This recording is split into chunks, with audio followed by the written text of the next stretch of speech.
Essa música, chamada Ritmo de Festa, é quase uma assinatura na televisão brasileira.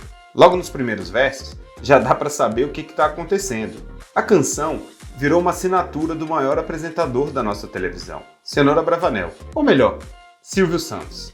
Neste sábado, 12 de dezembro de 2020, Silvio completa 90 anos. Das 9 décadas de vida, ele passou as últimas 6 na televisão. Isso depois de ter começado no rádio. É tanto tempo que todo mundo tem um pouco a sensação de estar sempre próximo ao homem do baú. Da estreia na televisão, ainda em 1962, na extinta TV Paulista, até a criação do SBT, muita coisa se passou no Brasil e na vida de Cenoura Bravanel. Para contar essa história, o Metrópolis entrevistou 2 biógrafos de Silvio Santos e narra a trajetória do empresário e do comunicador. O Silvio é um cara grande, né? Muito grande, né? Ele, na história da comunicação no Brasil, né? Um personagem muito importante, né? É dono de uma das principais redes de televisão do país, né? Tem uma história na comunicação de mais de 50 anos, né? Desde a década de 50, ainda no rádio, já começou, mas se torna um protagonista a partir dos anos 1960, né, na televisão. Tem uma atividade fora da televisão importante, né, como empresário, com as suas incursões na política, né? É um cara muito carismático, né, muito impressionantemente, né, tem um poder de comunicação extraordinário, raro.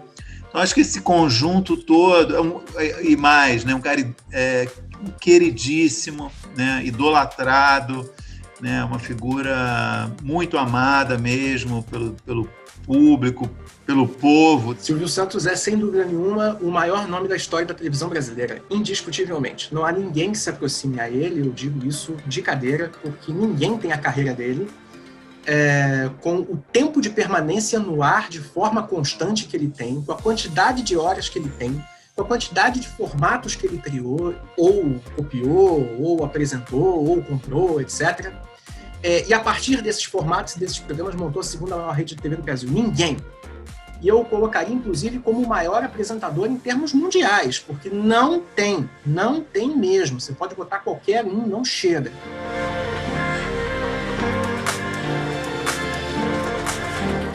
Seis décadas no ar tornaram Silvio Santos uma figura conhecida em todo o Brasil. A exposição criou em torno do apresentador uma certa curiosidade, em alguns casos até mesmo devoção. Assim, começou a surgir um mito em torno da figura de Silvio Santos. O Silvio Santos é uma pessoa como outra qualquer, mas para grande parte da população, em volta da imagem do Silvio Santos, em volta do próprio Silvio Santos, existe de fato um mito. Não no sentido de algo irreal ou algo que não exista, mas talvez uma supervalorização de alguns aspectos por conta, primeiro, da presença muito forte que o Silvio Santos tem na vida da gente há muitos e muitos anos, né? O Silvio é parte da cultura popular brasileira há muito tempo. Só o programa Silvio Santos está no ar desde 1963. Ou seja, são gerações e gerações e gerações assistindo. Então, é uma presença muito forte. E o outro aspecto que compõe o mito é que, ao mesmo tempo em que ele tem essa presença tão forte na casa das pessoas e na vida das pessoas, é uma figura ainda distante, que se reserva e se preserva em muitos aspectos, principalmente do ponto de vista pessoal. E onde você não tem muita informação, você acaba colocando alguns elementos que vêm da imaginação, da criação. Ele construiu toda uma mitologia sobre esse Silvio, né? Mentiu a idade, até 1985 ele subtraía 5 anos da idade dele, ele achava que não podia contar que ele era casado no início da carreira, porque isso segundo ele, ia afugentar as fãs, uma bobagem. Então ele escondeu o primeiro casamento, depois se arrependeu profundamente, né? Uma das poucas vezes que eu vi o Silvio falar assim com dor quando ele fez esse reconhecimento que foi um erro ele ter escondido o primeiro casamento dele, porque a mulher dele morreu, né, a Cidinha, antes dele tornar público que ele era casado, né? Olha que situação. Ele tinha duas filhas, a mulher morreu e as pessoas não sabiam oficialmente que ele era casado.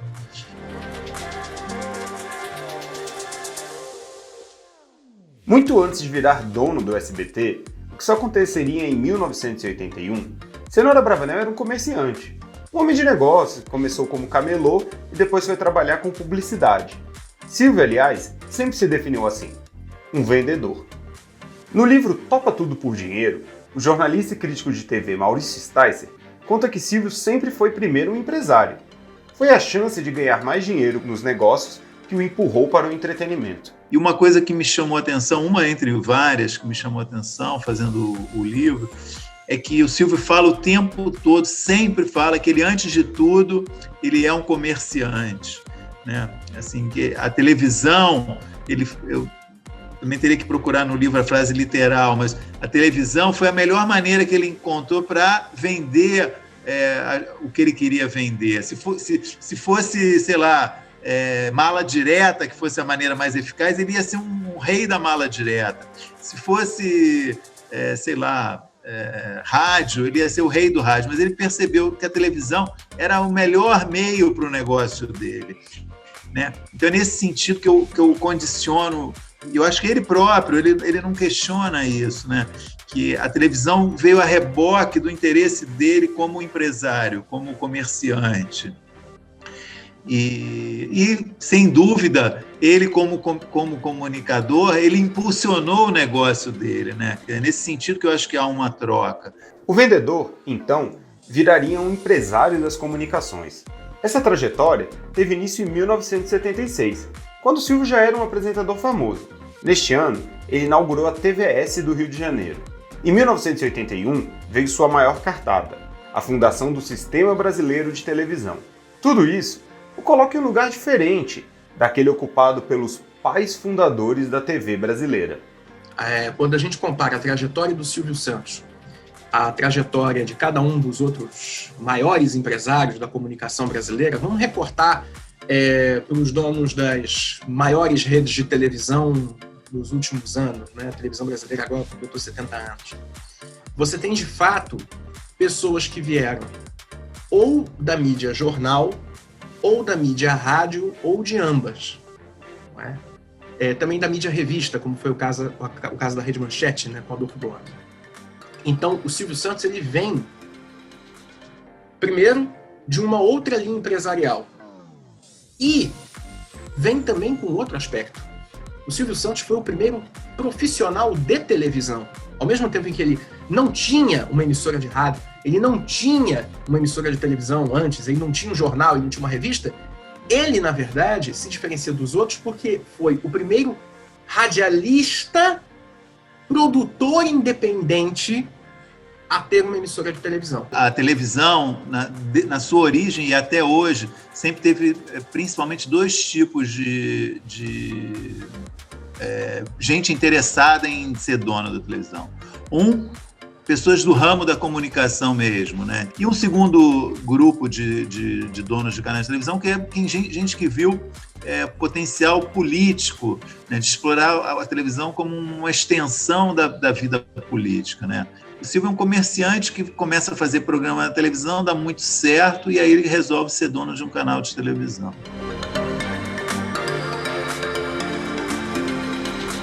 Em 1988, Silvio Santos deu uma entrevista que falou de várias coisas. Entre elas, a necessidade que sentia de querer fazer algo a mais pela população.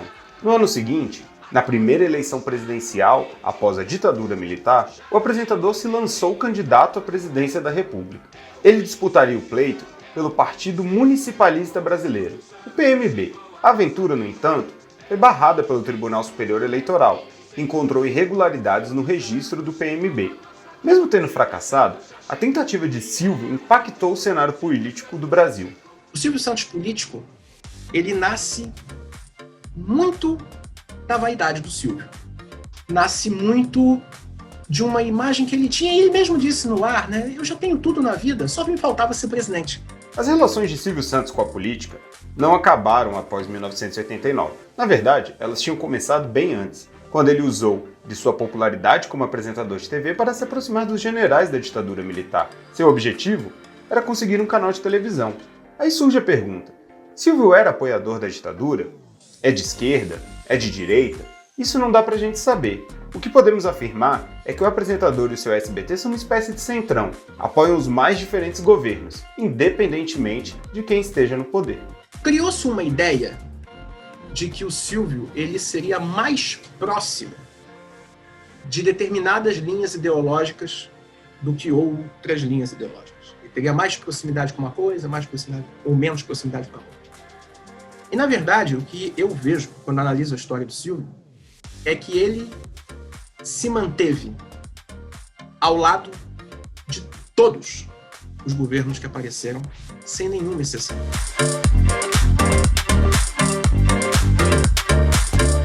Não são somente momentos positivos que marcam os 90 anos de Silvio Santos. Há pelo menos 2 fatos controversos e traumáticos em sua biografia. Um deles é o sequestro de Patrícia Bravanel, que ocorreu em 2001. O evento terminou com o próprio Silvio sob a mira do assaltante Fernando Dutra Pinto. Tudo filmado e televisionado para todo o Brasil. No fim, o Homem do Baú e sua filha se safaram. O episódio inclusive virou um filme, foi lançado em 2019. Outro episódio polêmico diz respeito ao Banco Pan-Americano. Fraudes contábeis encobriram um rombo bilionário nas contas da instituição. E o caso do Pan-Americano, na época, foi uma grande polêmica e foi realmente uma situação muito delicada, porque colocou o Silvio realmente à beira da falência. Ele já teve situações econômicas complicadas antes, teve um caso específico no começo dos anos 90. O Silvio passou por um momento muito difícil financeiro, ele tinha feito muitos investimentos no SBT, e a situação econômica do país era terrível, não é? Na época do governo Collor. E se não fosse um empréstimo do Banespa e ter vendido alguns ativos e tudo, o Silvio, e o lançamento da Telecena, que é importante, o Silvio talvez não tivesse passado por aquele momento. E o caso do Pan-Americano, que foi muito sério, mas que na época acabou se resolvendo de uma maneira que não atingiu tanto porque não envolveu dinheiro público. Que esse era o grande medo que existia. Se, poxa, um banco privado ser salvo por dinheiro público, e isso não aconteceu. O que garantiu o banco existir até a venda ao BTG por um valor simbólico foi o Fundo Garantidor de Crédito, que é uma instituição mantida pelo próprio conjunto de bancos brasileiros, não é? Então isso eu acho que mitigou um pouco a situação e acabou até colocando o Silvio numa posição positiva perante uma parte da sociedade, porque as pessoas comparavam muito o caso do Pan-Americano, por exemplo, com o do Banco Santos, ou de outros bancos, em que os empresários pegavam e deixavam quebrar. Deixa quebrar, minha fortuna está aqui.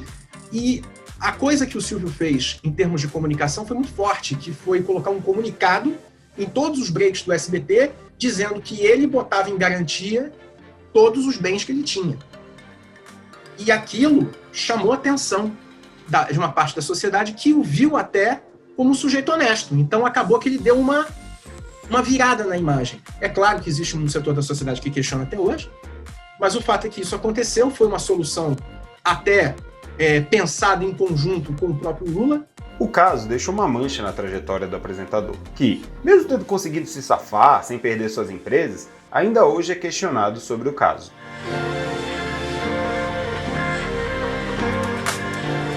É inegável que Silvio Santos criou um jeito próprio de fazer TV, seja em frente às câmeras ou gerindo um canal. Que outra personagem apostaria em Chaves, ou investiria tanto em novelas mexicanas? Ou mesmo daria espaço para uma criança chamada Maísa? A gestão do Silvio à frente do SBT sempre teve um pouco esse elemento do imponderável, do difícil de explicar, né? Ele sempre geriu a televisão muito com base na intuição dele, teve sempre muito orgulho de ter uma boa intuição.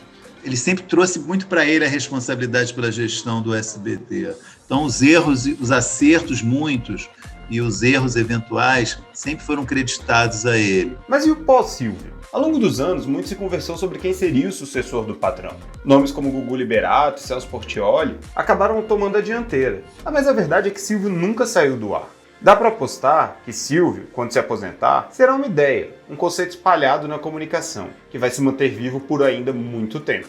O legado do Silvio Santos, ele não vai ficar em uma pessoa, que foi o que a gente imaginou com o Gugu, por exemplo. Porque o Gugu realmente ele foi moldado para ser esse herdeiro artístico do Silvio Santos. Ele foi moldado para isso mesmo. Por mais que ele talvez despistasse, o Gugu também, mas a gente sabe que ele foi moldado para isso. Inclusive, estava previsto em contrato lá no final dos anos 80 que ele assumiria o domingo inteiro, coisa que nunca aconteceu. O que vai acontecer é que não vai poder existir uma pessoa para substituir o Silvio inteiro. Vão ter que ter várias. No campo empresarial, eu vejo, pelo que eu sei, que isso está bem encaminhado. Inclusive, o patrimônio já foi transferido, pelo que eu sei. As filhas todas já trabalham nas empresas, com cargos executivos.